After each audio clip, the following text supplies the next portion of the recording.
Hey, welcome to PW Farrell's Bass Lessons. As always, I'm prolifically unprolific, but I do have a mission today. And that mission is to teach you how music works in 5 minutes. But seriously.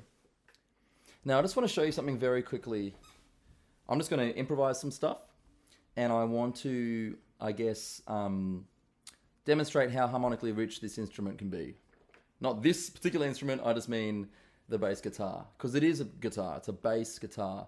So we make our bread and butter, we make our money by being empathetic to our musicians around us and fulfilling the role in any context, on any gig. But we are also capable of doing anything we want. Let me show you something.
I don't want to turn this into a massive shred, but I'm just trying to show you that there's really no limit to how much harmonic density you can have when playing and improvising on this instrument.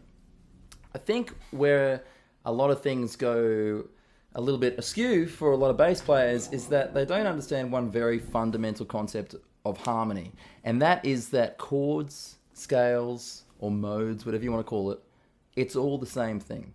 It literally is the same thing. You can bend rules, but every chord symbol, every scale, they're just a different way of expressing the same thing.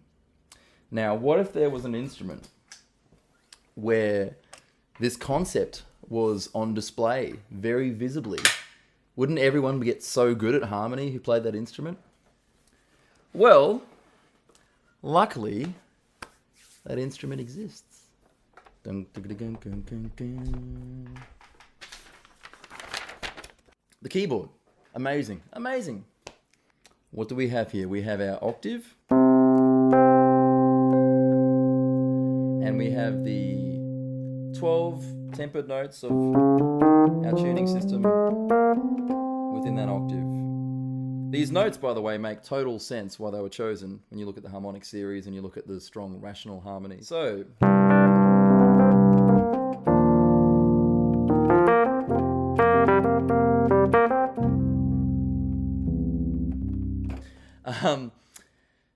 when you take a scale, say the C major scale,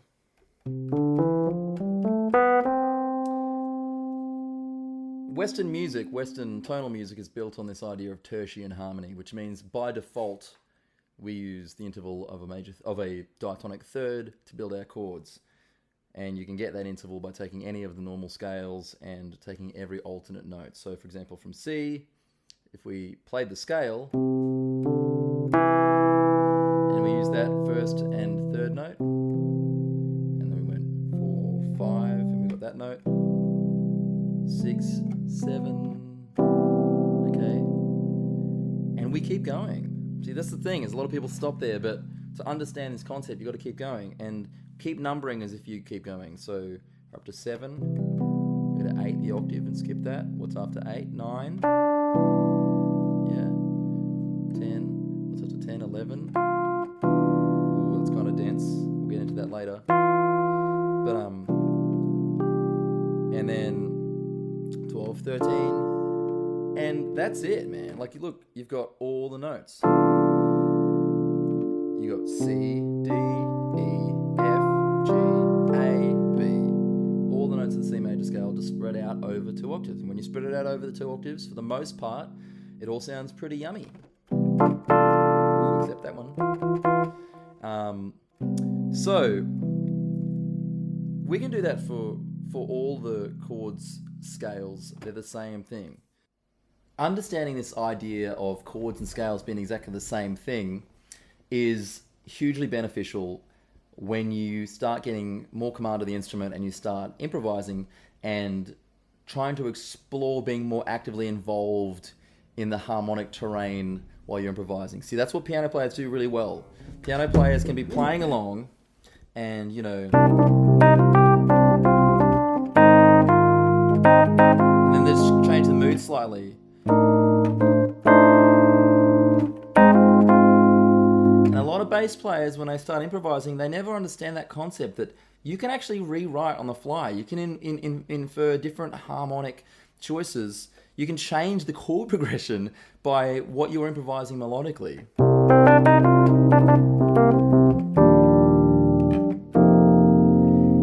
You know,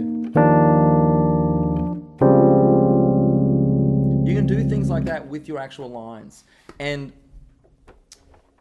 let me give you an example, okay? So if I'm playing a song and the song is in C major, okay?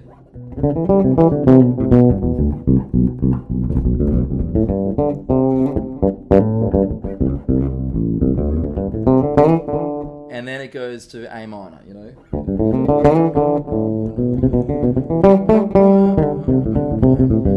I want to approach that A minor. I want to set it up a bit more juicy. What I think, this is just what works for me, is I know the harmonic context I want to approach that A minor from.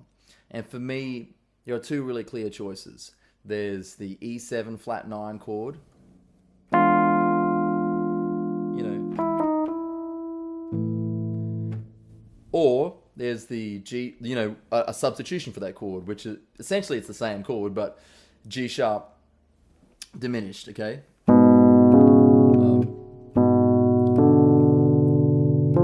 gonna brush up on my piano playing. Okay, so if I'm improvising and I'm approaching that A minor, I'm gonna think to myself, ooh, I want that diminished approach to that A minor. So this is on the C. And we're gonna go to the A minor.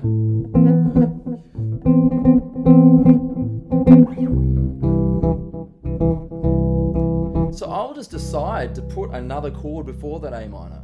So I'm going to decide I'm putting a G sharp diminished going into that A minor. So A minor, that was a weird word. So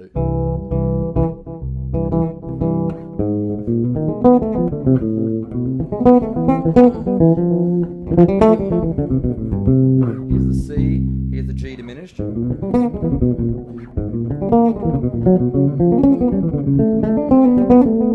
And there's the A minor, okay? Another approach like going back to before, what if I put in the E7 flat 9? So here's the C, and we're going to the A minor. So I'm going to put in an E7 flat 9, but I'm putting it in melodically, right? So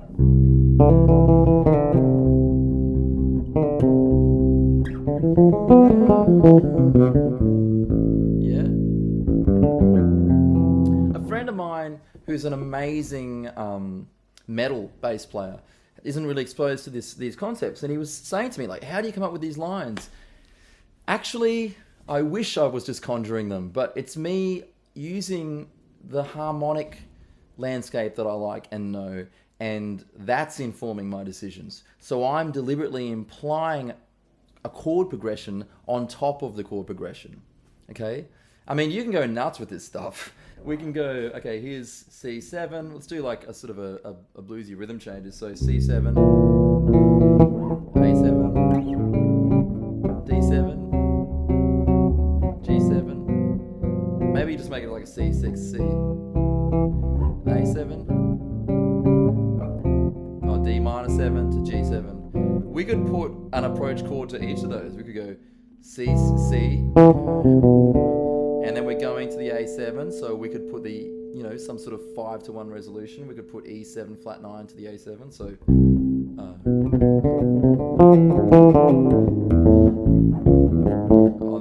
I kind of stuffed up the harmonic speed there. If we're going to go 1, 2, 3, 4, just 4 beats per chord, I could go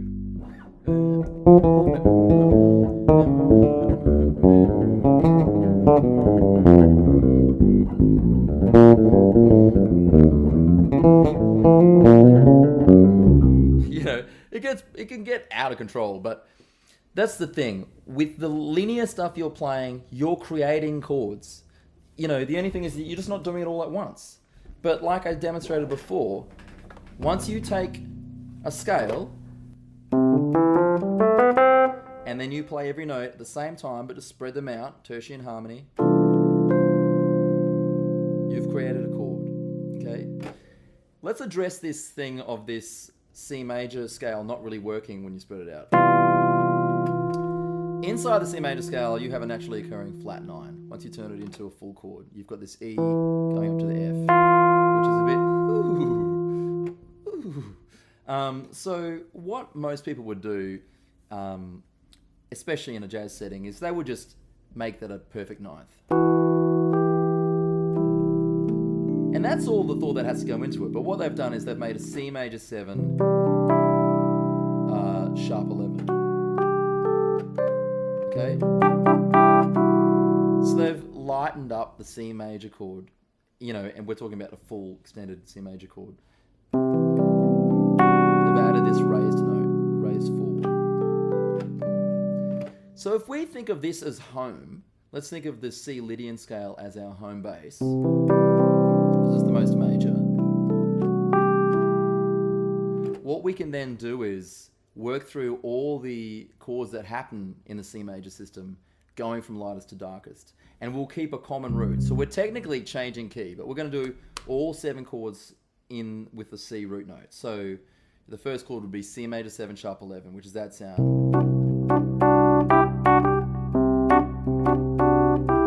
Now what we're going to do is we're going to flatten that sharp 11 so that it becomes a perfect 11. Perfect 4th.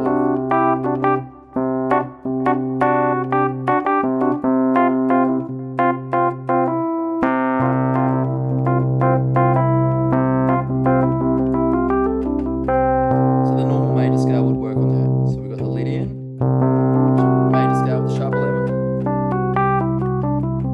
And then we've got the normal major scale.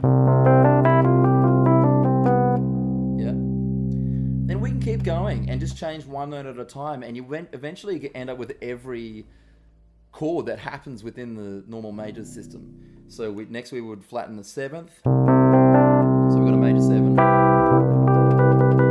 Next we would flatten that 7th. And we've got ourselves a mixed Lydian scale.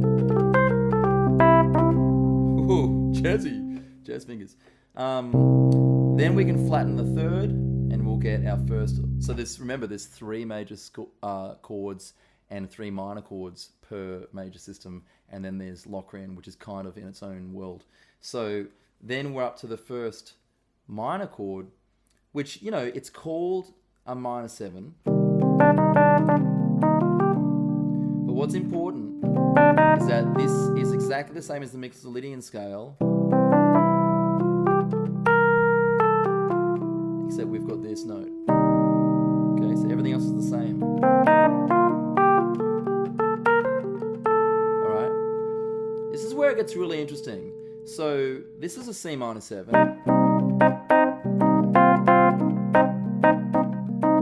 But in a lot of music, you'll also see this chord scale written as a minor 7. Not really in jazz if it's being used in a typical setting, typical 2/5 kind of setting, but oftentimes you'll have the same chord symbol written for these 2 scales, chord scales.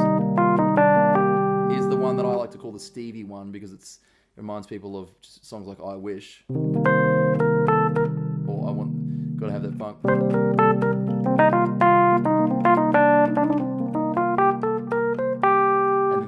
other one, the typical minor, natural minor, called Aeolian in the Old Greek. And this is good because this is going to illustrate my point, which is that you can dictate what's happening harmonically. You can do it with your bass lines, but people are going to stare at you funny because you've been hired to serve their vision usually. But when you're in a setting where you are an equal soloist and contributing to the harmony in that way, by changing one note, you've changed the harmony of the landscape you're in. So if we're playing over a C minor sort of funk jam or something, again, there's a white guy with dreadlocks, and he's playing a djembe, and there's some guy on like a borrowed drum set. I don't know what's wrong with me. Okay, so we're going to play... I'm playing C over C minor, right?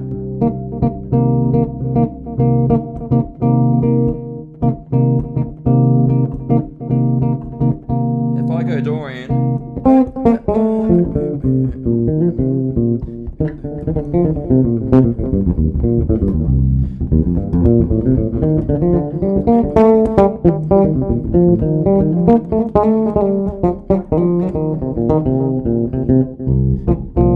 Hear how much harmonic information there was in that?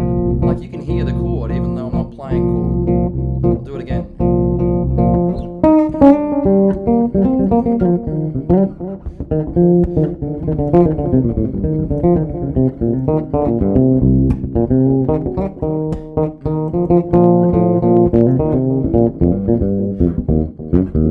Now I'm going to change the chord that you're hearing in your head without even playing a chord, just through the lines, because I'm going to start thinking about the natural minor chord, which technically you could call like a C minor 7 flat 13 or C minor 7, flat 6 or something. But so check this out. This is now going to be a different sound.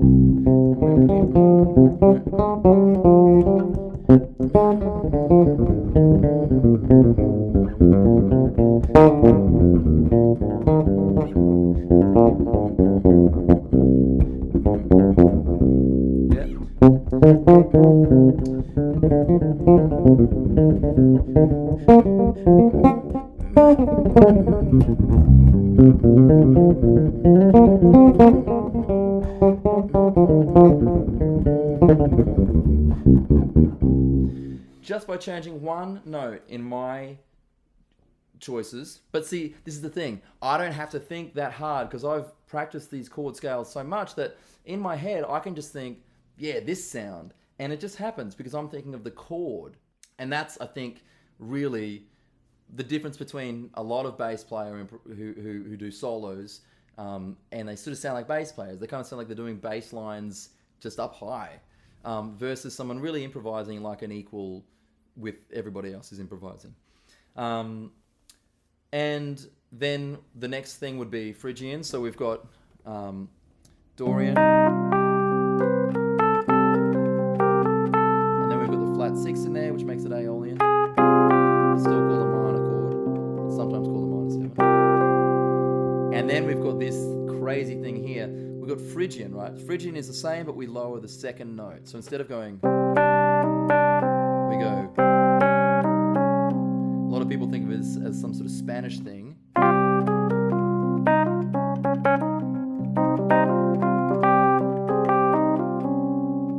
Okay. But you know what's interesting? In functional harmony, this chord is often used not the same way. With every other chord scale, what we've done is we take every other note and we end up with this tertian, this chord built from thirds, where we go.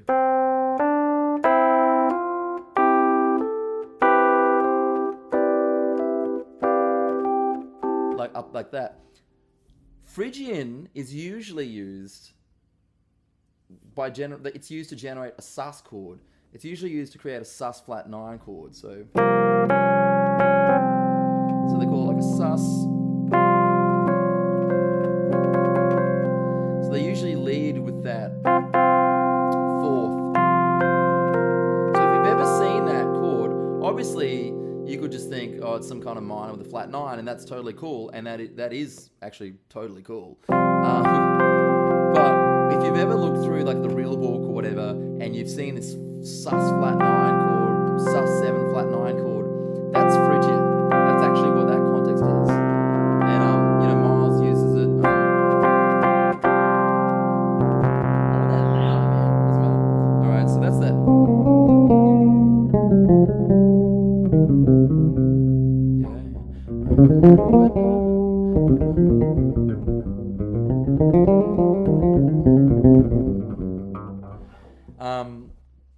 What's actually really interesting is that chord's used as like a combo substitution for a minor 2-5-1. It's pretty cool, but we can get into that in another lesson. So it's kind of like a special chord. Yeah, but if we just think of it in terms of our simple chords, we've got the majors. Then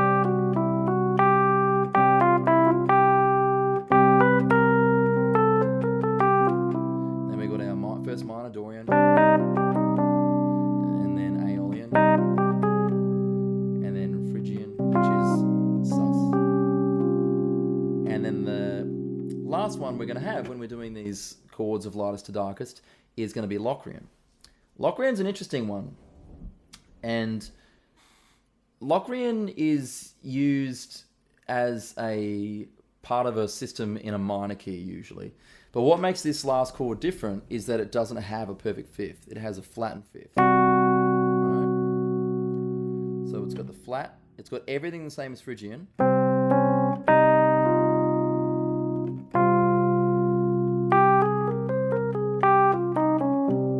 Unlike Phrygian, we flatten the fifth.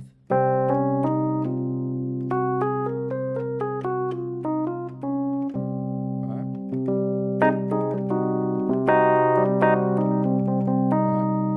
So a lot of the time that'll be called a half diminished chord, okay, or a minor 7 flat 5,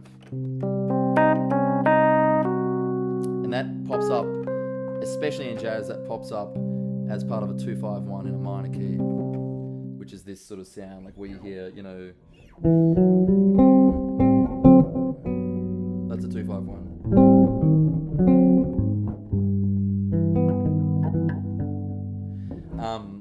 On that first chord, if we were doing that same thing, but in a minor key, if we were going, you know, or even probably a better sort of sound would be like, that sort of a sound. So if we were going,